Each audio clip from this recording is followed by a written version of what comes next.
Online জুয়ার বিরুদ্ধে DB যে চলমান অভিযান, সেই অভিযানে কালকে অত্যন্ত গুরুত্বপূর্ণ একজন আসামি সহ মোট 6 জন আসামিকে গ্রেপ্তার করা হয়েছে। তাদের বিষয়ে আপনাদেরকে একটু অবগত করার জন্য আজকে এই প্রেস কনফারেন্সে আপনাদের সবাইকে আমি স্বাগত জানাচ্ছি। ঢাকা মেট্রোপলিটন পুলিশের cyber and special crime division DB কর্তৃক অনলাইন জুয়া বিরোধী একটি বিশেষ অভিযান গাজীপুর এবং কুমিল্লা জেলায় পরিচালনা করে অনলাইন জুয়ার সাথে সম্পৃক্ত থাকার অভিপ্রায়ে 6 জন আসামিকে গ্রেপ্তার করা হয়। অভিযান পরিচালনাকালে ধৃত আসামিদের কাছ থেকে 606টি বিকাশ এবং নগদ অ্যাকাউন্ট সম্বলিত সিম, 67টি বিভিন্ন কোম্পানির সিম কার্ড, একটি ল্যাপটপ, একটি মাইক্রোবাস উদ্ধার করা হয়। DB cyber and special crime কর্তৃক মনিটরিংয়ের মাধ্যমে অনলাইন জুয়ার বেশ কিছু ওয়েবসাইট এবং মোবাইল অ্যাপ্লিকেশন শনাক্ত করা হয়। উক্ত ওয়েবসাইট পর্যালোচনা করে দেখা যায় অনলাইন জুয়া কার্যক্রম পরিচালনার জন্য সাইটগুলিতে মোবাইল ফাইন্যান্সিয়াল সার্ভিসের এজেন্ট অ্যাকাউন্ট ব্যবহার করা হয়।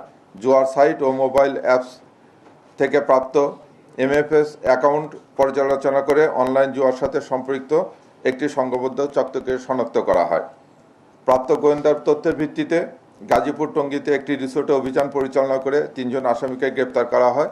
পরবর্তীতে তাদের দেওয়া তথ্য অনুযায়ী কুমিল্লা থেকে আরও 3 জনকে গ্রেপ্তার করা হয়।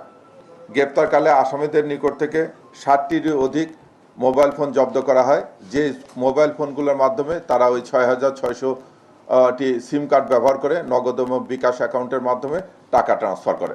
আপনারা জানেন যে এখানে জুয়ার যে অ্যাকাউন্টগুলো হয়, একটা থাকে জুয়ার ওয়েবসাইট।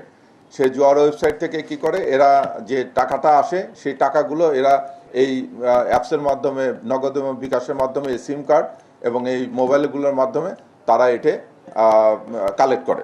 এই কালেক্ট করার জন্য তারা অনেকগুলো অ্যাপস ব্যবহার করে, যেরকম এখানে আছে গোপে, লাকি পে, তারপরে এক্সি পে, কুল পে, এই অ্যাকাউন্টগুলো ব্যবহার করা হয়। এই অ্যাকাউন্টগুলো এই ইয়েগুলো অ্যাপসগুলোর মাধ্যমে টাকা আসে, এই টাকাগুলো তারা পরবর্তীতে ট্রান্সফার করে ডলার করে এবং এতে আপনারা জানেন যে বিদেশে পাচার করা হয়। আমরা যে ইয়েটাকে ধরেছি যে আরিফুর রহমানকে, সে চালায় হচ্ছে গোপে অ্যাকাউন্টটা, এবং তাকে তথ্য দেখা গেছে তার ল্যাপটপ এবং অন্য ডিভাইস জব্দ করে যে এখানে প্রায় ডেলি 5 কোটি টাকার মতো লেনদেন হচ্ছে। এর আগেও অ্যারেস্ট হয়েছে সে, এবং তার বিরুদ্ধে 4টি মামলা আছে। আর আমরা কালকে যে করেছি সেই মামলাটা উদ্ধার করেছে। এই আরিফ, আপনারা ইউটিউবে গেলে দেখবেন যে সে এই অবৈধ কাজ করে বিলাসী জীবনযাপন করে। আপনারা ইউটিউবে যে দেখবেন যে কিছুদিন আগে 300 ফিট একটা BMW গাড়ি উল্টায় গেছে, এটা খুব হিট হয়েছে, এটার মালিক সে।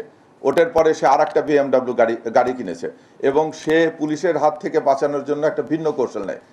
আমরা যেখান থেকে ধরেছি সেখানে সে 3টে রুম বুক করেছে। সে যে রুমে ছিল সেই রুমটা গাজীপুর রিসোর্টের, সেটা হচ্ছে 50,000 টাকা ডেলি ভাড়া। এবং তার তথ্য অনুযায়ী দেখেছি যে সে এখানে হয়তো 4-5 দিন থাকবে, এখান থেকে ঢাকার অন্য কোনো হোটেলে যাবে, এবং কক্সবাজারে যে সে বড় বড় নামি দামি হোটেলের 1 লাখ 1.5 লাখ টাকা সুট ভাড়া করে 3-4 দিন থাকে। যখনই পুলিশ তাকে ট্রেস করতে থাকে তখন ওটা বন্ধ করে নিয়ে সে চলে আসে, আরেক জায়গায় চলে আসে। দীর্ঘদিন যাবৎ সে এই কৌশলে এই প্রতারণা কাজগুলো চলছে। তা আমরা তাকে অ্যারেস্ট করে নিয়েছি, তার বিরুদ্ধে নিয়মিত মামলা দায়ের করা হচ্ছে, এবং এই চক্রের সঙ্গে অন্য যারা জড়িত তাদেরকে অ্যারেস্টের ব্যাপারে আমরা পদক্ষেপ গ্রহণ করতেছি।